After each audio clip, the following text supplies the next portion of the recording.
Kotomini Kirei é o mestre dos assassinos na quarta guerra do Santo Grau em Fuyuki, em Fate Zero. Mais tarde, ele forma um contrato com Arch após a derrota de Assassin.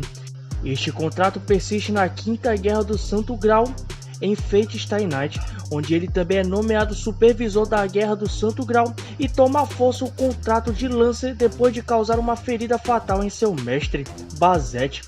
Embora ele deva ser um mediador imparcial, ele trabalha nos bastidores da Guerra do Santo Grau para atingir seus próprios objetivos. Ele é um personagem principal de Fate Zero e um dos personagens antagonistas em Fate Stay Night.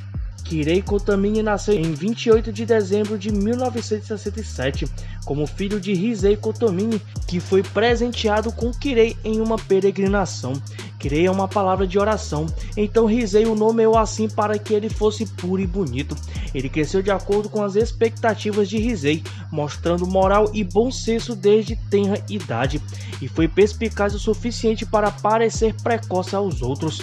Ele esteve ativamente envolvido com a igreja desde sua juventude e muitas vezes acompanhava seu pai aos terrenos sagrados. Ele trabalhou diligentemente como executor em treinamento desde tenra idade e uma vez foi escolhido como executor por volta dos 10 anos de idade.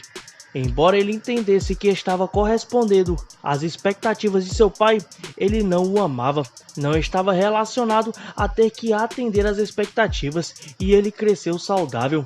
O problema era intrínseco, que ele não entendia a noção de beleza de seu pai. Ele finalmente percebeu a inconsistência uma manhã e se perguntou por que demorou tanto para descobrir. Ele simplesmente acordou, levantou a cabeça e soube naquele momento que, embora seu pai desejasse que ele fosse belo, ele sempre questionou porque ele nunca pensou o mesmo que Hisei sobre achar bonito.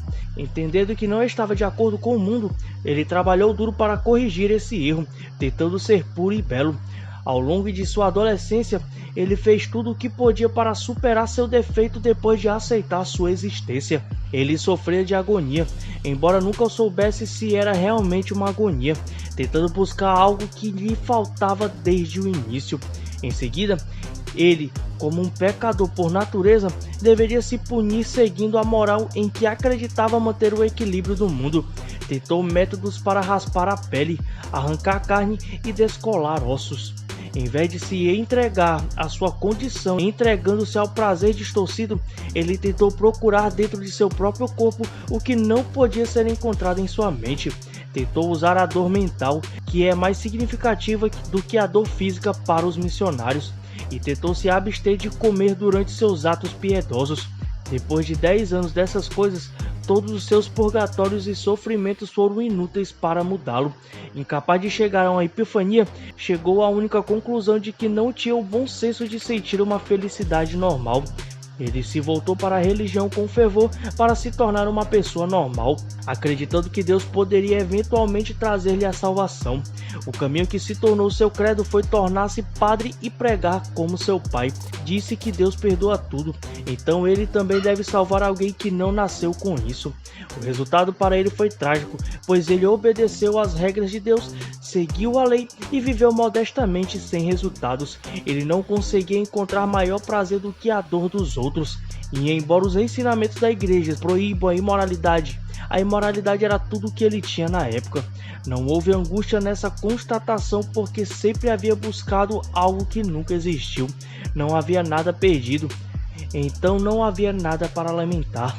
Ele só estava preocupado com o porquê, atrás de si mesmo enquanto ele amadureceu. Ele se perguntou sobre a natureza de sua existência, que se o mundo odeia o mal, qual era o propósito de algo que nunca foi desejado ganhar vida? Aqueles com deficiência não deveriam nascer, mas existem seres que existem para serem odiados e morrerem. Ele desejava conhecer o crime de sua existência, a simples e pura questão do porquê, e mantinha um sentimento de raiva por algo desconhecido por trás de sua recompensa de anos de angústia e devoção cega não sendo salvação. Ele frequentou o Colégio Teológico de Manresa, onde pulou 2 séries e atuou como presidente do conselho estudantil. Ele se formou em 1981 e, embora pudesse ter se tornado um cardeal ministro com sua formação, concentrou-se no interior da igreja. Ele entrou no seminário com a idade de 22 anos e no mesmo ano recebeu um segundo batismo para se graduar de estagiário a executor pleno que poderia operar de forma independente. Durante seu tempo lá, ele se transferiu 3 vezes para diferentes departamentos e acabou na Assembleia do Oitavo Sacramento com seu pai. Devido à sua natureza distorcida, ele desejava ter uma família na tentativa de obter um senso normal de si mesmo. Depois de todas as suas tentativas, sua última chance foi uma mulher, acreditando que todo ser humano deseja amar alguém do sexo oposto, ter uma família e morrer em paz. Ele não foi exceção, mas desejou isso sem sentir verdadeira fascinação por isso. Ele finalmente conheceu e se casou com Cláudia Hortência, enquanto ainda cumpria seu dever de julgar hereges. Ele então deixou voluntariamente sua posição no seminário e abandonou o caminho de se tornar um padre oficial. A mulher que ele escolheu não tinha futuro, pois estava em estado terminal com apenas alguns anos de vida. Ele não sabe se a escolheu por causa disso ou se essa foi sua única escolha. Ele tentou amá-la para ganhar a felicidade, e ela realmente o amava, e até deu à luz a sua filha, Karen Hortência. Seu tempo juntos durou apenas 2 anos e não foi capaz de mudá-lo. Ele extraía a felicidade do sofrimento dela e do desespero de sua filha. E quanto mais ele tentava amar, mais o sofrimento deles o salvava. Isso não o fez sofrer, e ele ainda não sabe se alguma vez sofreu. A única coisa que ele sabe é que quanto mais ela tentava curá-lo, mais ele queria vê-la sofrer. Ele sustenta que, mesmo que ela estivesse doente, ela era uma santa para ele. Sua fidelidade e quão profundamente ela entendia sua raiva não precisam ser questionadas. O grau com que ela o atendeu e tentou curá-lo está além de qualquer outro humano. Mas ela ainda não conseguiu preencher o vazio dentro dele. Cheio de desespero com esse fato, ele concluiu que seu nascimento e existência era algum tipo de erro, então era melhor desaparecer. Ele foi se despedir dela antes de morrer, pois era um dever natural contar a ela, a quem ele fez sua esposa, como um experimento de seu fim. Entrando em um quarto onde ela estava morrendo, composto apenas de pele e ossos, ele transmitiu o simples fato: "Eu não poderia te amar". Com sua última tentativa de provar a ele que ele poderia amar e que ele merecia viver, ela tirou a própria vida depois de responder: "Não, você me ama", acreditando que sua morte traria tristeza para ele. Ela ficou feliz ao ver que ele estava chorando e sorriu para ele antes de finalmente falecer.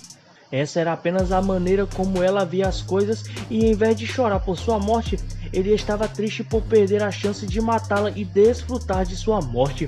Ele silenciosamente deixou a sala e deixou de buscar a salvação completamente. A filha deles foi colocada sob a custódia dos parentes de sua mãe.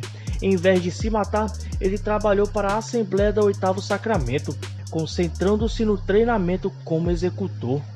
À noite, alguns dias depois, 3 anos antes da Quarta Guerra do Santo Grau, ele descobriu o padrão de superfície de seus feitiços de comando. Ao consultar seu pai, Rizei imediatamente o levou a Turim para conhecer Tokiomi Tozaka na manhã seguinte, mesmo que ele não conseguisse entender por que foi selecionado, pois não tinha qualquer senso de propósito, ideal ou aspiração. Kirei foi instruído por seu pai a ser temporariamente transferido da Santa Igreja para a Associação dos Magos e treinar sob a tutela de Tokiomi Tozaka. Ele se familiarizou com sua família durante esse tempo e ele não gostava da filha de Tokiomi, Rin Tozaka. Galerinha, essa foi a primeira parte falando um pouco mais sobre Kirei. Eu espero que vocês tenham gostado do vídeo. Ele é realmente um louco de pedra. Me digam nos comentários o que vocês acharam. Deixe um like, se inscreva no canal. É bem realmente compreensível Kiritsugu ter medo dele, porque o cara não bate bem de jeito nenhum. Eu vou ficando por aqui. Valeu!